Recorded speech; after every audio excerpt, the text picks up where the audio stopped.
Aloha, and welcome to another session of A Better Day. I'm State Senator Sam Slom, and for the next half hour, I hope you'll stay with us because we have a very good program, interesting program, and a fantastic guest to talk to you. Wow, what a month last month was, August.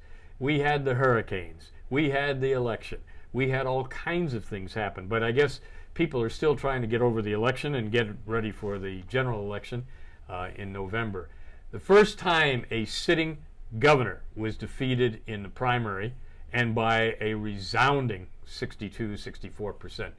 It was tremendous, and all the pundits have given their reasons for why that happened, and you're free to make up your own mind as to what happened. I will say this: I knew Neil Abercrombie for over 50 years. We were both students at the University of Hawaii, and the guy didn't change. What you saw 50 years ago, you saw last month, and I think that finally caught up with him.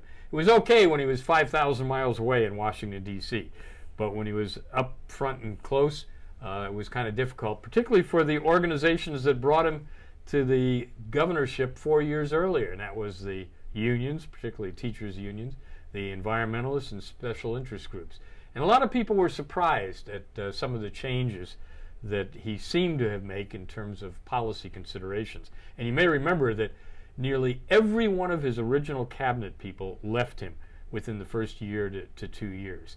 The only one that really stayed the whole time was Budget Director Calbert Young, who I think was an outstanding choice and an outstanding individual. But the fact that everybody else left, I think there was part of the feeling that the ideas that they thought were going to be implemented, the changes that they thought were going to come, didn't happen. And who knows what happened behind closed doors. Sometimes people are entirely different. But in any event, the people spoke. We're going to have a very interesting gubernatorial campaign now with State Senator David Ige, who by background is very different from most of the politicians. He is an engineer by trade, by education, and by temperament.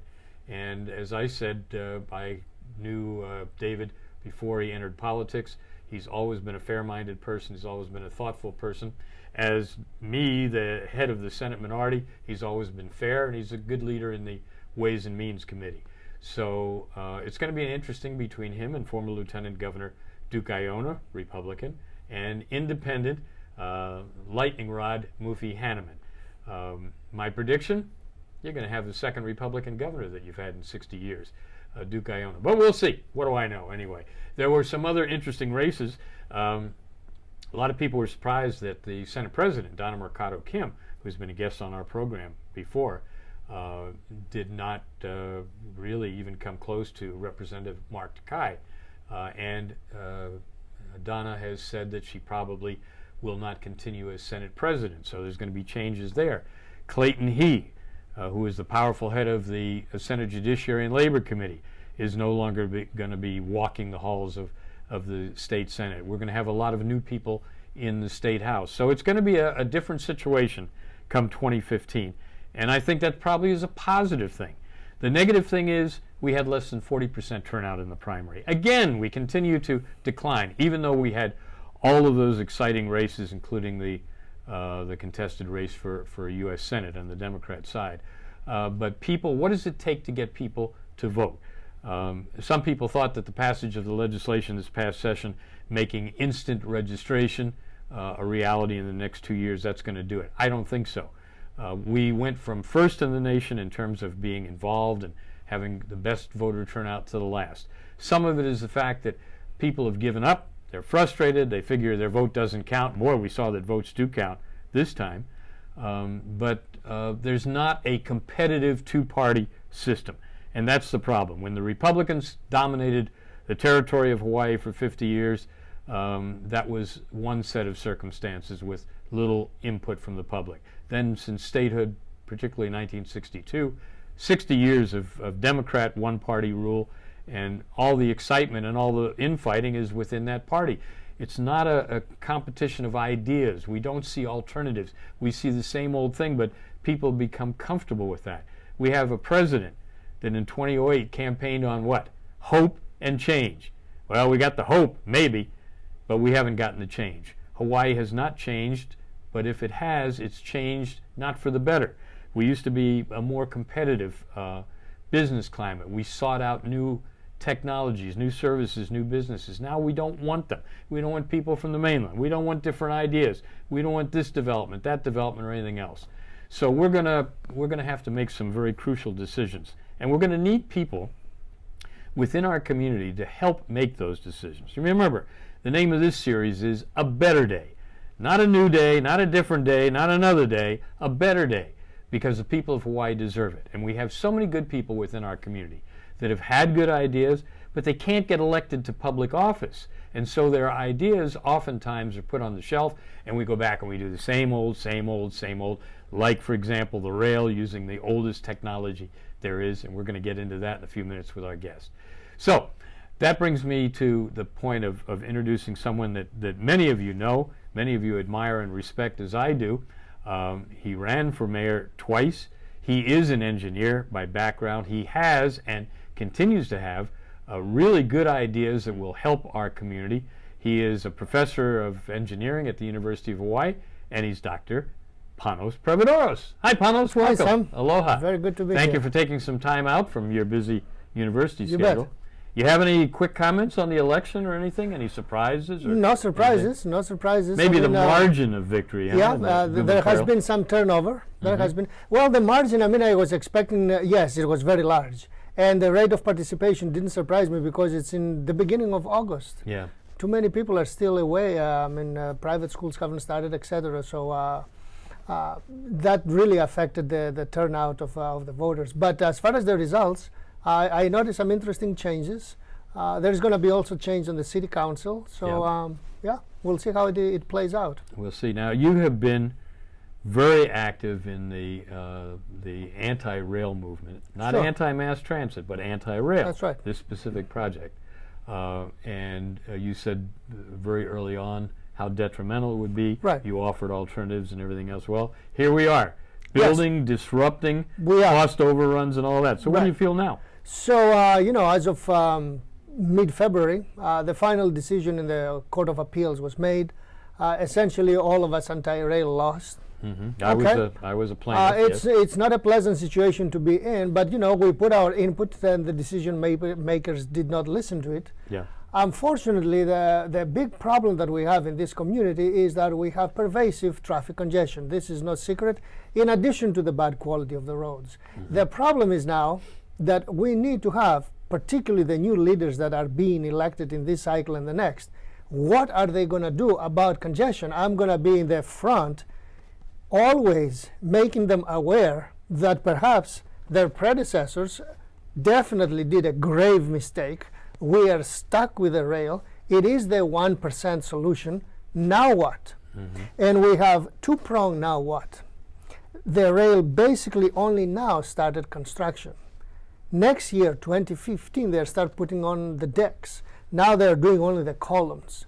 The columns, you close a lane to the left, you close a lane to the right, you get it done. Yeah. When you start putting now decks and football field size stations 30 feet up in the air on top of Farrington, Kamehameha, Dillingham, and Queen Street, what's going to happen to this town? Yeah. I mean, it's an active construction site at Pearl Ridge, let's say, or Waipahu, all 6 lanes closed, 30 feet up in the air, heavy construction. Where 6 lanes of traffic going to go? Yeah, but Panos, come on, Panos. You've got to be fair. Look what they're doing with the columns right now. Right. They're etching them with artwork. Each column to be different, right, and representing Hawaiian culture. Come on. We knew that already. Money is no problem. Yeah. I mean, they were just feeding lunches to high schools and all these things, and they said, "Oh, the federal government allows us to do that." So okay, so they bought the votes, they do all that. Now it's the nitty-gritty, because now the fun has stopped. They had all the politics and all, pardon the expression, the BS. All that is done now. Now this is active construction. This is $4 billion being hammered to the ground. Yeah. Where is the actual traffic? And we're not talking traffic. We're talking about economy. We're talking about daily life of people. You have all these folks from Kapolei working all over the rest of Oahu, busing their kids all over Oahu, and they're going to have 2 to 6 lanes closed perhaps tomorrow. Nobody's talking about it. Huge station at the airport. How is the airport going to function with that? And now you might say, well, Dr. Prevedouros, now others have done it. We are going to have a problem. Oh, wait a minute. The last large elevated system this country built was 1973 to 78 in Miami.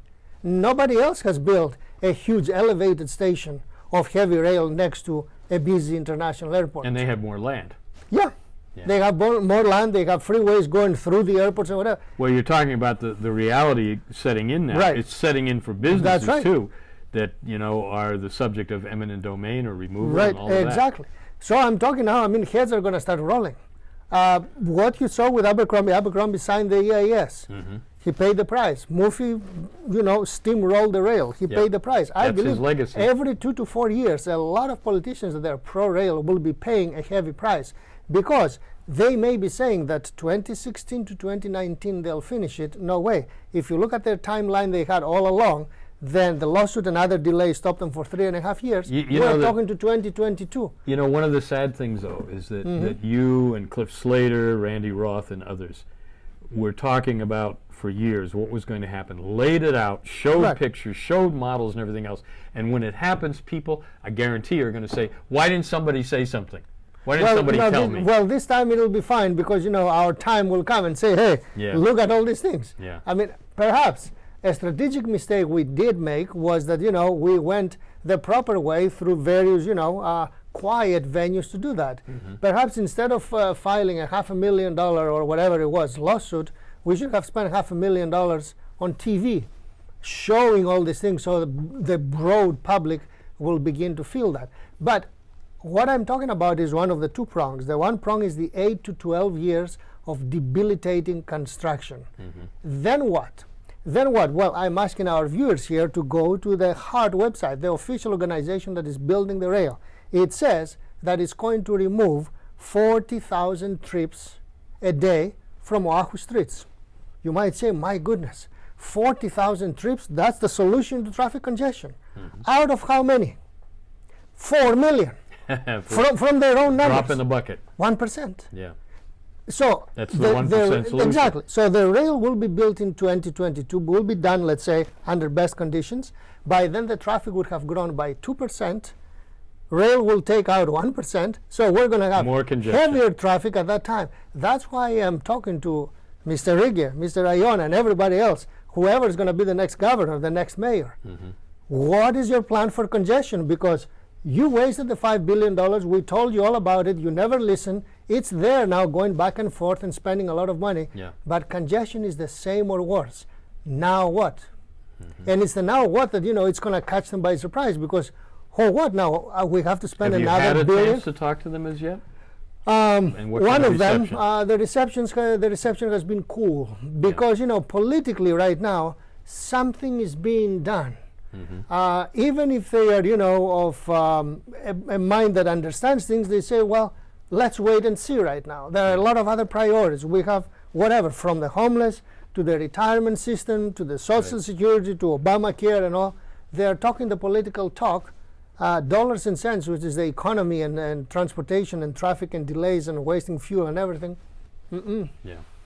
Because after all, we're bankrolling the rail in the order of billions. So well, and so here we are. We passed this year, this past budget, a $24 billion supplemental budget. We have a $22 billion unfunded liability. We've got $5 to $9 billion tied up in the rail, and as you mentioned, the homeless problem and this problem and that, and we're still a population of 1.3 million. Right. And so you do the numbers, you run the numbers. How are we going to do it?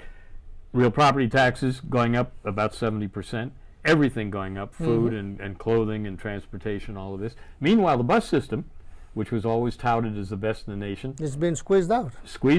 Cutting down, and that's what people don't understand, that they're not going to have that option. Yeah, and it's almost like, if there was a rail Bible or whatever, this thing that is happening to the bus is out of the rail Bible. All the cities that they have rail systems, there is no way that you can say, well, I'm going to throttle it back or I'm going to, no.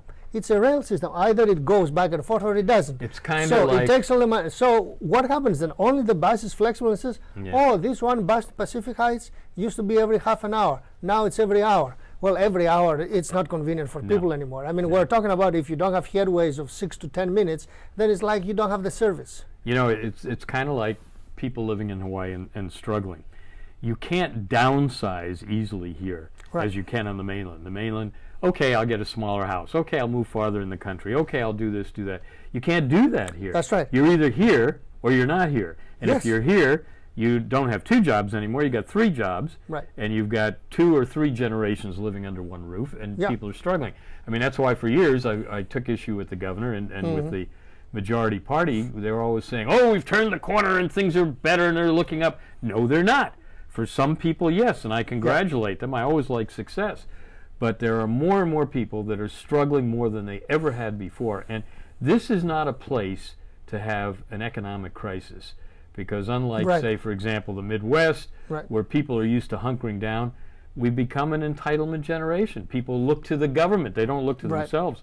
There was an event last month put on by Grassroots Institute, and they had a Democratic state senator and a Republican state representative from Oklahoma. And they talked about school choice, which was really good. But I told them I congratulate the people of Oklahoma. Look, they have all these natural disasters. Soon as it happens, they don't sit and wait for the phone and complain about FEMA not coming or the president not helicoptering in. They get to work. They do the things. That's not the situation the mindset here. Yes. Yeah, and that's sad. And not only the mindset, but also the actual help. Yeah. Another example is, California and all the games they play with green technology. Right. Because next to them they have Nevada with huge hydro and Arizona pretty big on nuclear. Yeah. So every time their green puffs fizzle out, they buy electricity. Now here we have the same experiments and we pay through the nose, and really we get very little for our money. Let's talk about that, because everything is clean energy, green energy, and we talk about all these wonderful things, and yet you've pointed out that the alternatives are not cost effective, either in the actual cost you pay or in the productivity. You want to elaborate on that? Yeah, I mean, it's we spend so much money to have all these technologies, and their big problem is that they don't have capacity. Yeah. When you have, they say we're going to do a 10 megawatt wind farm. It sounds pretty good, 10 megawatt. Unfortunately, the wind blows in a proper speed about 25% of the time. So only 25% of the time you get the 10 megawatt. The rest of the time you get a lot less or nothing. Solar is more predictable. We know when the sun is going to go up and go down, but then what is unpredictable with solar is the cloudiness. And one thing they don't understand, and I teach it in class, is the huge difference between Nevada desert and Kalaeloa. Kalaeloa, over 20 to 40% of the time is cloudiness, even in August, because you have those white cumulus clouds, and that's bad enough. Well, in Arizona desert, you have a proper solar profile. You get the sun and it's uninterrupted. Bottom line, you cannot run your elevators, your schools, your industry, your hospitals, anything with something that goes up and then down, goes up. No. So it's called intermittency. So for intermittency now, we have to run the oil plants, and now HECO goes with a more expensive solution of all of them, batteries. Yeah. I mean, really, we don't have enough batteries. Well, we saw about the battery fire too, right? Yeah, that's right. So we didn't learn the lesson. Now they want to have battery capacitors at various neighborhoods. This is my complaint. Hawaiian Electric, my favorite state monopoly here. They're a distribution system, they're a transmission production system, system, yes. Right? And they come to the legislature, and every harebrained idea that people want, undersea cables and, and this and that, they get paid for it. Yeah. And it's the ratepayers. And then the ratepayers pay for the people that are using solar and that are transferring to other things.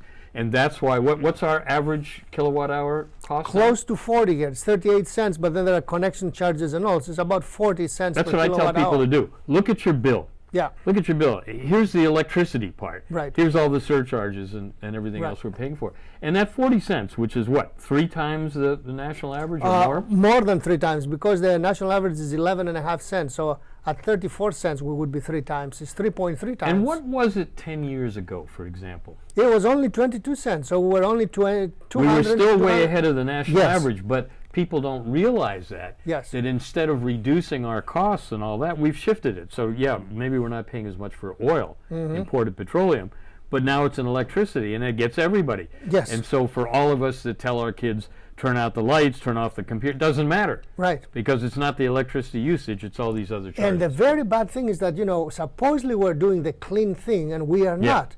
Because we have priced, for example, ourselves out of the electric vehicle market. Yes, you see electric vehicles out there, but only because those folks do not know how to do the math.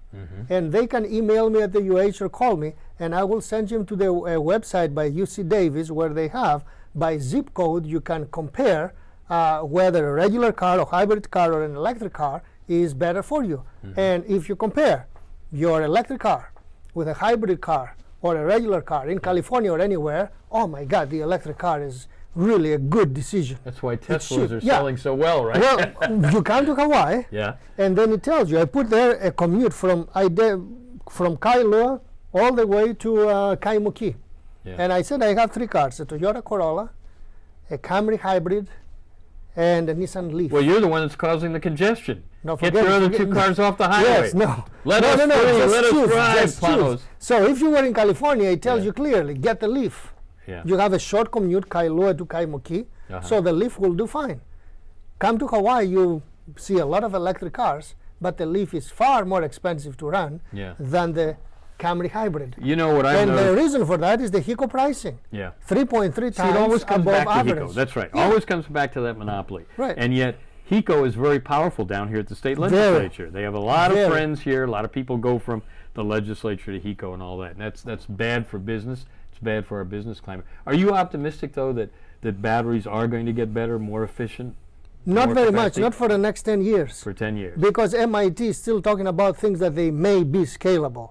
So when you hear that is at least 10 years, and so you cannot base anything on batteries. Mr. Elon Musk of Tesla, he wants to create another factory now for big batteries to have home independence. Now that I can believe, particularly in Hawaii, because our electricity consumption is very moderate. So we can need perhaps a moderate package of battery, but not HECO size. In other words, batteries for Pacific Heights, batteries for Nuuanu, batteries for Hawaii Kai. That's crazy. Hawaii Kai has, over 40,000 homes. How can you do batteries? No, liberate the market. Let the 401st people who can afford get off the grid. Perhaps 4,000 or whatever. Let's try the market. If they want to buy, cost-effective batteries from Tesla. God, what an archaic idea. I know. The market. Try the market. We go for government. And even though government continues to fail, continues to cost us more, we continue to go to government. And that's centralized that's solutions. And that's the problem with the legislature and the governor. And one of the failures of Neil is that he tried to pick winners. That's the worst thing you can ever do. Well, that's what Obama does. Particularly on new technology. Right? Yeah, that's right. He's following the Obama. Follow the leader, yes. Model. So. And A123 batteries and all these closed factories that we spend so much federal money, our own taxes, and then the Chinese came and bought it for 1 cent. Well, the good news, like I say, we do have good people here. The question is, are we going to have leadership in and out of government that are going to allow some of these alternative views to be tested? I mean, I remember when you first came out with the idea coming down the Poly Highway and going under the roadway and all that. I mean, simple things like that. Simple things like, getting the traffic lights in sync. That's right. Makes a big difference. But we don't have people that have listened, and that's the sad part. And I was here since statehood, and I remember we were so excited about new ideas and new people, and now we don't. And if you ask me, give me a list of the top 5 or top 10 business people, business leaders with vision. I can't do that. There's no more Kaiser, no more Dillingham, none of these people. And the ones that we do have leading businesses, they're in league with the government. I mean, here, Hawaiian Electric, the head of Hawaiian Electric, who gets $5 million a year, and she's taking a pay cut to do that. Banks, lawyers, utilities, and the banks are all together. So I think there's an unrest here, and I'm, as an economist, trained economist, everything is cyclical and it's going to swing back. The question is it going to be in my lifetime or not? I'm hanging on, Panos. I think it's going to, Hawaii may have a crisis similar to Greece. Quite a few things are being ignored and swept under the table, and the numbers. Denial. Yes, and the numbers are very large once you divide them by population. See, for example, Greece's debt was 200 billion. Who cares? But Greece is only 10 million. So if you do the division, 10 million people cannot afford to have this amount of debt. So for us, when you say 23 billion liability. Yeah, but we're only about 1 million. That's right. So there it is. I mean, the two will come together, and it can be a poof moment, and it's going to be disastrous. Well, I know our viewers got a bird's eye view of a lot of things. Look, in 30 seconds, tell us what you think about the University of Hawaii, and if there's hope there. Totally dysfunctional. I mean, this for many years we were ranked in the top 5 pork barrel universities thanks to our congressional seniority. That thing went another big poof. So university now is very short of all this pork, and without pork, big units like the Cancer Research Center and others that they cost a lot of money are simply unaffordable by a tax-paying population of 1.3 million people. Do you think the university has settled on what kind of university it really wants to be? No, it wants to be a university that the state cannot afford. That is the big problem. If people want to get in touch with you or they want more information on the things you talked about the today? best way is either Google a single word Fix Oahu to take you to my blog, or email me at pdp@hawaii.edu.